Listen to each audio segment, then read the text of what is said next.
Today's video is brought to you by Oxido LED lighting. You might think that you can see just fine at night. Well, I did too, until I did this little upgrade. As you can see from this footage, here is some before Oxido LED lighting, and here is some after Oxido LED lighting. The difference is amazing.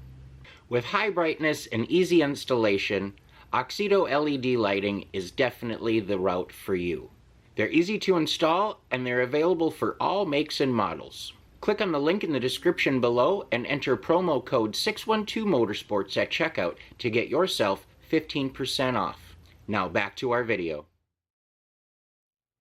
Hello and welcome back to another episode of 612 Motorsports. In today's episode, we're going to be going over the build of my 95 S-10.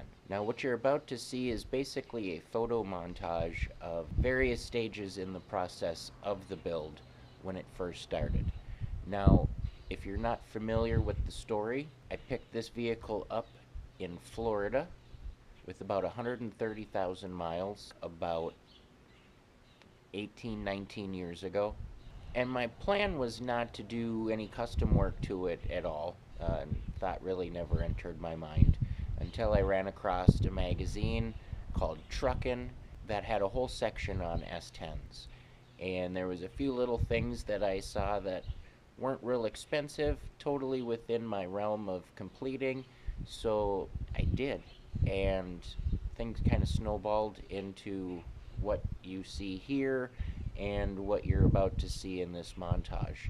Shortly after getting some rims and some little exhaust put on, actually about a week later, I was involved in a car accident where a guy fell asleep and rear-ended me going over 100 miles an hour. And basically it wrecked up the box, the rear bumper, the new exhaust, it crumpled all of that stuff. And I wasn't real happy with the design of the factory bumper to begin with. So after doing a little digging, I found that I was able to get a brand new steel roll pan from GM for like 50 bucks. Now, granted, this was many years ago, but still, that was a heck of a lot cheaper than a bumper would have been. So that's the route I went. And then it turned into shaving the tailgate handle, and it turned into doing a bunch of interior stuff and a bunch of stuff under the hood. So, as you can tell, things do snowball. But before we get too far into today's video, I'd like to encourage you all to go ahead and hit that subscription button if you haven't done so already, the notification bell, leave a thumbs up, a comment below. All of that stuff is greatly appreciated, and it helps out the channel more than you'll ever know.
those were just some photos that I had, and I figured, you've seen the truck at its current state, but how about the build leading up to where it is and kind of, what I did.